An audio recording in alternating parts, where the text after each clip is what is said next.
ಇವತ್ತಿನ ವಿಡಿಯೋದಲ್ಲಿ ತುಂಬಾ ಖಾರವಾಗಿರುವಂತಹ ಸಖತ್ ಕ್ರಿಸ್ಪಿ ಆಗಿರುವಂತಹ ಕಾಂಗ್ರೆಸ್ ಕಡಲೆಬೀಜನ ಮನೆಯಲ್ಲಿ ಸಿಂಪಲ್ ಆಗಿ ಯಾವ ರೀತಿಯಾಗಿ ಮಾಡ್ಕೊಳ್ಳೋದು ಅಂತ ನೋಡೋಣ. ನಾವು 1 kg ಕಾಂಗ್ರೆಸ್ ಕಡಲೆಬೀಜನ ಹೊರಗಡೆಯಿಂದ ತರ್ತೀವಿ ಅನ್ನೋದಿದ್ರೆ ಮಿನಿಮಮ್ ಅಂದ್ರೂ 500 ರಿಂದ 1000 ರೂಪಾಯಿ ಕಾಸ್ಟ್ ಆಗುತ್ತೆ ಒಳ್ಳೆ ಕ್ವಾಲಿಟಿದಾದ್ರೆ. ಬಟ್ ಅಷ್ಟೇ ದುಡ್ಡಿನಲ್ಲಿ ನೀವು ಮನೆಯಲ್ಲೇ ಮಾಡ್ಕೋತೀನಿ ಅನ್ನೋದಿದ್ರೆ 3 ರಿಂದ 5 kg ಅಷ್ಟು ತುಂಬಾನೇ ಸಿಂಪಲ್ ಆಗಿ ಮಾಡ್ಕೋಬಹುದು. ಬೇಕಿದ್ರೆ ನೀವು ಆನ್ಲೈನ್ ಅಲ್ಲಿ ಎರಡರದ್ದು ರೇಟ್ ಕಂಪೇರ್ ಮಾಡಿ ನೋಡಿ, ನಿಮಗೆ ಗೊತ್ತಾಗುತ್ತೆ. ನಿಮಗೆ ದಿನದಲ್ಲಿ 1 ಗಂಟೆ ಫ್ರೀ ಟೈಮ್ ಇದೆ ಅನ್ನೋದಿದ್ರೆ ಡೆಫಿನೆಟ್ಲಿ ಹೊರಗಡೆಯಿಂದ ಅಂತೂ ತರಕ್ಕೆ ಹೋಗ್ಬಿಡಿ. ಮನೆಯಲ್ಲೇ ತುಂಬಾನೇ ಕ್ಲೀನ್ ಆಗಿ ಮತ್ತೆ ತುಂಬಾನೇ ಸಿಂಪಲ್ ಆಗಿ ಮಾಡ್ಕೋಬಹುದು. ಯಾಕಂದ್ರೆ ಇಂಗ್ರೀಡಿಯೆಂಟ್ಸ್ ಕೂಡ ತುಂಬಾ ಕಷ್ಟ ಏನಿಲ್ಲ.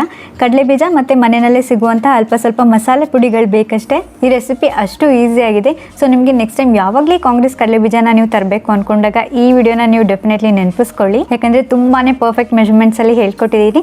ಸೊ ಬನ್ನಿ ತಡ ಮಾಡದೆ ವಿಡಿಯೋ ನೋಡ್ಕೊಂಡು ಬರೋಣ. ಮೊದಲಿಗೆ 1/4 kg ಅಷ್ಟು ಕಡಲೆಬೀಜ ತೊಗೊಂಡಿದ್ದೀನಿ. ನೀಟಾಗಿ ಕ್ಲೀನ್ ಮಾಡಿ ತೊಗೊಂಡಿದ್ದೀನಿ. ಅಂದರೆ ಇದರಲ್ಲಿ ಸ್ವಲ್ಪ ಕಲ್ಲುಗಳಿರುತ್ತೆ ಮತ್ತು ಒಂದೊಂದು ಕಾಳುಗಳು ಹಾಳಾಗಿರುತ್ತೆ.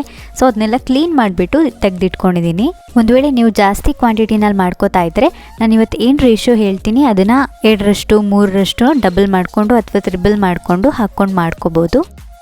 ನೆಕ್ಸ್ಟ್ ಸ್ಟವ್ನ ಲೋ ಟು ಮೀಡಿಯಮ್ ಫ್ಲೇಮ್ನಲ್ಲಿ ಇಟ್ಕೊಂಡು ಈ ಕಡಲೆ ಬೀಜಗಳನ್ನೆಲ್ಲ ನೀಟಾಗಿ ಹುರ್ಕೋತಾ ಇದ್ದೀನಿ. ಒಂದು ವೇಳೆ ನೀವು ಜಾಸ್ತಿ ಹೈ ಫ್ಲೇಮ್ನಲ್ಲಿ ಹುರ್ಕೊಂಡ್ರಿ ಅಂದರೆ ಮೇಲೆಲ್ಲ ಪೂರ್ತಿ ಕಪ್ ಆಗಿಬಿಡುತ್ತೆ. ಬಟ್ ಕಡಲೆ ಬೀಜ ಕ್ರಿಸ್ಪಿ ಆಗೋದಿಲ್ಲ, ಒಳಗಡೆ ಎಲ್ಲ ಹಾಗೆ ಮೆತ್ತಗಿದ್ಬಿಡುತ್ತೆ. ಅದಕ್ಕಾಗಿ ಲೋ ಟು ಮೀಡಿಯಮ್ ಫ್ಲೇಮ್ನಲ್ಲೇ ಹುರ್ಕೊಳ್ಳಿ. ಈ ರೆಸಿಪಿ ಪೂರ ನಾವು ಹೇಗೆ ಕಡಲೆ ಬೀಜನ ಹುರ್ಕೋತೀವಿ ಅನ್ನೋದ್ರ ಮೇಲೇ ಡಿಪೆಂಡ್ ಆಗುತ್ತೆ. ಈಗಲೇ ನಾವು ಕ್ರಿಸ್ಪಿ ಆಗೋ ರೀತಿ ಹುರ್ಕೊಂಡ್ರೆ ನಾವು ಮಾಡುವಂಥ ಕಾಂಗ್ರೆಸ್ ಕಡಲೆ ಬೀಜ ಸಕ್ಕದಾಗಿ ಕ್ರಿಸ್ಪಿಯಾಗಿ ಬರುತ್ತೆ.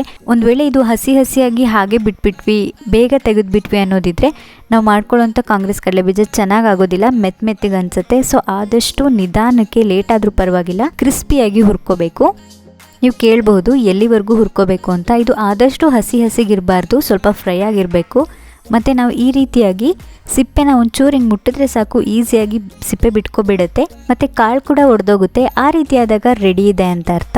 ಇವಾಗ ಸ್ಟವ್ ಆಫ್ ಮಾಡಿಕೊಂಡು ಒಂದು ಕ್ಲೀನಾಗಿರುವಂಥ ಬಟ್ಟೆ ಮೇಲೆ ಈ ಹುರಿದಿರೋವಂಥ ಕಡಲೆ ಬೀಜನ ಹರಡ್ಕೋತಾ ಇದ್ದೀನಿ. ಸ್ವಲ್ಪ ತಣ್ಣಗಾದ್ಮೇಲೆ ಸಿಪ್ಪೆ ಎಲ್ಲ ಈಸಿಯಾಗಿ ತೆಗಿಬೋದು ಅಂತ. ನೀವಿಲ್ಲಿ ನೋಡ್ಬೋದು ನಾವು ಕರೆಕ್ಟಾಗಿ ಹುರ್ಕೊಂಡ್ರೆ ಎಷ್ಟು ನೀಟಾಗಿ ಸಿಪ್ಪೆ ತೆಗಿಬೋದು ಅಂತ. ಇಲ್ಲದಿದ್ದರೆ ಸಿಪ್ಪೆ ತೆಗಿಲಿಕ್ಕೆ ಕಷ್ಟ ಆಗುತ್ತೆ. ಮತ್ತು ಕಾಳು 2 ಭಾಗ ಮಾಡ್ಕೊಳ್ಳೋದಕ್ಕೂ ಈಸಿ ಆಗುತ್ತೆ ನೀಟಾಗಿ ಹುರ್ಕೊಂಡ್ರೆ. ನಾವು ಈ ರೀತಿಯಾಗಿ ಮಾಡಿಕೊಂಡ್ರೆ ಮೇಲಿರುವಂಥ ಸಿಪ್ಪೆನೂ ಈಸಿಯಾಗಿ ತೆಗಿಬೋದು. ಜೊತೆಗೆ ಕಾಳು 2 ಭಾಗ ಕೂಡ ತುಂಬಾ ಈಸಿಯಾಗಿ ಆಗಿಬಿಡುತ್ತೆ. ಅಥವಾ ನಿಮ್ಗೆ ಯಾವುದಾದ್ರೂ ಈಸಿ ಮೆಥಡ್ ಗೊತ್ತಿದೆ ಅಂದರೆ ನೀವು ಅದನ್ನು ಫಾಲೋ ಮಾಡ್ಕೋಬೋದು. ಇದೇ ರೀತಿ ಎಲ್ಲ ಕಡಲೆ ಬೀಜದ್ದು ಸಿಪ್ಪೆ ತೆಗೆದು 2 ಭಾಗ ಮಾಡಿ ಇಟ್ಕೊಂಡಿದ್ದೀನಿ. ನೆಕ್ಸ್ಟ್ ಇದಕ್ಕೆ ಮಸಾಲ ರೆಡಿ ಮಾಡ್ಕೊಳ್ಳೋಣ. ಅರ್ಧ ಚಮಚಕ್ಕಿಂತ ಸ್ವಲ್ಪ ಕಡಿಮೆ ಅರಿಶಿನ ಪುಡಿ, 1 ಸಣ್ಣ ಚಮಚದಷ್ಟು ಹಚ್ಚ ಖಾರದ ಪುಡಿ, ಅರ್ಧ ಚಮಚದಷ್ಟು ಕಾಳು ಮೆಣಸಿನ ಪುಡಿ, 1/4 ಚಮಚದಷ್ಟು ಚಾಟ್ ಮಸಾಲ ಇದ್ದರೆ ಹಾಕ್ಕೊಳ್ಳಿ, ಇಲ್ಲದಿದ್ದರೆ ಹಾಕೊಂಡೇ ಇದ್ರೂ ನಡೆಯುತ್ತೆ. ರುಚಿಗೆ ತಕ್ಕಷ್ಟು ಉಪ್ಪು. ನೀವು ಉಪ್ಪು ಖಾರನ ಕೊನೆಯಲ್ಲಿ ಹೆಚ್ಚು ಕಡಿಮೆ ಮಾಡ್ಕೋಬೋದು. ಈ ಎಲ್ಲ ಮಸಾಲೆಗಳು ಒಂದಕ್ಕೊಂದು ಹೊಂದ್ಕೊಳ್ಳೋ ರೀತಿ ಮಿಕ್ಸ್ ಮಾಡ್ಕೊಂಡಿದ್ದೀನಿ. ನೆಕ್ಸ್ಟ್ ಒಂದು ಪ್ಯಾನ್ನಲ್ಲಿ 1 ದೊಡ್ಡ ಚಮಚದಷ್ಟು ಎಣ್ಣೆ ಹಾಕ್ಕೊಂಡಿದ್ದೀನಿ. ಎಣ್ಣೆ ಸ್ವಲ್ಪ ಬಿಸಿ ಆದ ನಂತರ ಅರ್ಧ ಹಿಡಿಯಷ್ಟು ಫ್ರೆಶ್ ಆಗಿರುವಂಥ ಕರ್ಬೇವಿನ ಸೊಪ್ಪು ಹಾಕ್ಕೊಂಡಿದ್ದೀನಿ. ಈ ರೆಸಿಪಿಗೆ ಆದಷ್ಟು ಫ್ರೆಶ್ ಆಗಿರುವಂಥ ಕರ್ಬೇವಿನ ಸೊಪ್ಪನ್ನೇ ಬಳಸಿ, ತುಂಬ ಒಳ್ಳೆಯದಾಗುತ್ತೆ. ನೆಕ್ಸ್ಟ್ ನಾವು ಮಿಕ್ಸ್ ಮಾಡಿಟ್ಟಿರುವಂಥ ಪುಡಿಗಳನ್ನ ಎಣ್ಣೆ ಜೊತೆ ಒಮ್ಮೆ ಮಿಕ್ಸ್ ಮಾಡ್ಕೊತಾ ಇದ್ದೀನಿ. ಕಡಲೆ ಬೀಜಕ್ಕೆ ಚೆಂದ ಇಟ್ಕೊಳ್ಳುತ್ತೆ ಅಂತ. ಇದನ್ನ ಕೂಡ ಲೋ ಫ್ಲೇಮ್ನಲ್ಲಿ ಇಟ್ಕೊಂಡೇ ಮಾಡಬೇಕು, ಇಲ್ಲದಿದ್ದರೆ ನಾವು ರೆಡಿ ಮಾಡ್ಕೊಂಡಿರುವಂಥ ಪುಡಿಗಳೆಲ್ಲ ಪೂರ ಕಪ್ಪಾಗಿ ಹೋಗ್ಬಿಡುತ್ತೆ. ನೆಕ್ಸ್ಟ್ ಇದಕ್ಕೆ 2 ಭಾಗ ಮಾಡಿಟ್ಕೊಂಡಿರುವಂಥ ಹುರಿದಿರೋ ಕಡಲೆ ಬೀಜ ಹಾಕೋತಾ ಇದ್ದೀನಿ. ಈ ಮಸಾಲೆ ಪುಡಿ ಎಲ್ಲ ನೀಟಾಗಿ ಕಡಲೆ ಬೀಜದ ಮೇಲೆ ಕುತ್ಕೊಳ್ಳೋ ರೀತಿ ಮಿಕ್ಸ್ ಮಾಡಿಕೊಂಡ್ರೆ ನಮಗೆ ಕಾಂಗ್ರೆಸ್ ಕಡಲೆ ಬೀಜ ರೆಡಿಯಾಗಿ ಹೋಗ್ಬಿಡತ್ತೆ.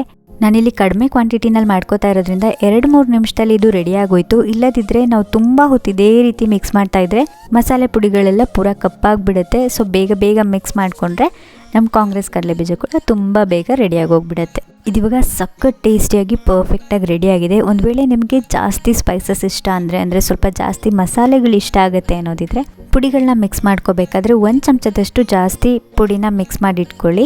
ನಿಮಗೆ ಎಷ್ಟು ಬೇಕಷ್ಟು ಮತ್ತೆ ಕೊನೆಯಲ್ಲಿ ನಿಮಗೆ ಬೇಕಿದ್ರೆ ಮಾತ್ರ ಮಿಕ್ಸ್ ಮಾಡ್ಕೋಬೋದು. ನಿಮಗೆ ಬೇಡದಿದ್ದರೆ ಹಾಗೆ ಬಿಟ್ಟರು ಕೂಡ ನಡೆಯುತ್ತೆ. ಇದನ್ನ ಒಮ್ಮೆ ಚೆಂದ ಮಿಕ್ಸ್ ಮಾಡಿಕೊಂಡ್ರೆ ಸಖತ್ ಖಾರವಾಗಿರುವಂಥ ತುಂಬಾ ಕ್ರಿಸ್ಪಿಯಾಗಿರುವಂತಹ ಕಾಂಗ್ರೆಸ್ ಕಡಲೆ ಬೀಜ ರೆಡಿಯಾಗೋಯಿತು.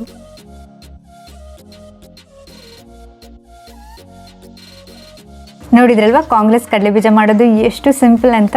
ನೀವು ಮಸಾಲೆ ಪುಡಿಗಳನ್ನ ನಿಮ್ಮ ರುಚಿಗೆ ತಕ್ಕಂತೆ ಹೆಚ್ಚು ಕಡಿಮೆ ಮಾಡ್ಕೋಬಹುದು. ಹೇಗಿದ್ರೆ ಇವಾಗ ಮಳೆಗಾಲ ಆಗಿರೋದ್ರಿಂದ ಸಂಜೆ ಟೈಮ್ನಲ್ಲಿ ಏನಾದ್ರು ಖಾರವಾಗಿ ತಿನ್ಬೇಕು, ಬಟ್ ಜಾಸ್ತಿ ಏನೋ ಇಂಗ್ರೀಡಿಯೆಂಟ್ಸ್ ಇಲ್ಲ ಅನ್ನೋ ಟೈಮ್ನಲ್ಲಿ ಈ ರೆಸಿಪಿನ ನೀವು ಡೆಫಿನೆಟ್ಲಿ ಮನೆಯಲ್ಲಿ ಟ್ರೈ ಮಾಡ್ಬೋದು.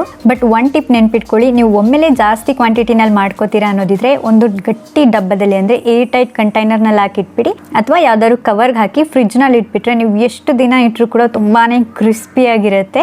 ಹೊರಗಡೆ ಇಟ್ರಿ ಅಂದರೆ ಅದು ಗಾಳಿ ಎಲ್ಲ ಹೋಗಿ ಮೆತ್ತಗೆ ಆಗಿಬಿಡುತ್ತೆ. ಸೊ ಇವತ್ತಿನ ವಿಡಿಯೋ ಇಷ್ಟ ಆದರೆ ಲೈಕ್ ಮಾಡಿ, ನಿಮ್ಮ ಫ್ರೆಂಡ್ಸ್ ಫ್ಯಾಮಿಲಿ ಎಲ್ಲರಿಗೂ ಹೆಚ್ಚು ಶೇರ್ ಮಾಡಿ. ನೀವು ಇನ್ನೂ ನಮ್ಮ ಚಾನಲ್ಗೆ ಸಬ್ಸ್ಕ್ರೈಬ್ ಆಗಿಲ್ಲ ಅನ್ನೋದಿದ್ರೆ ಈ ಕೂಡಲೇ ಕೆಳಗಡೆ ಕಾಣ್ತಾ ಇರೋ ರೆಡ್ ಕಲರ್ ಸಬ್ಸ್ಕ್ರೈಬ್ ಬಟನ್ನ ಪ್ರೆಸ್ ಮಾಡಿ ಸಬ್ಸ್ಕ್ರೈಬ್ ಮಾಡ್ಕೊಳ್ಳಿ. ನಾನು ನಿಮಗೆ ಸಿಗ್ತೀನಿ ಮತ್ತೊಂದು ವಿಡಿಯೋ ಜೊತೆ. ಅಲ್ಲಿವರೆಗೂ ಹ್ಯಾಪಿ ಕುಕಿಂಗ್.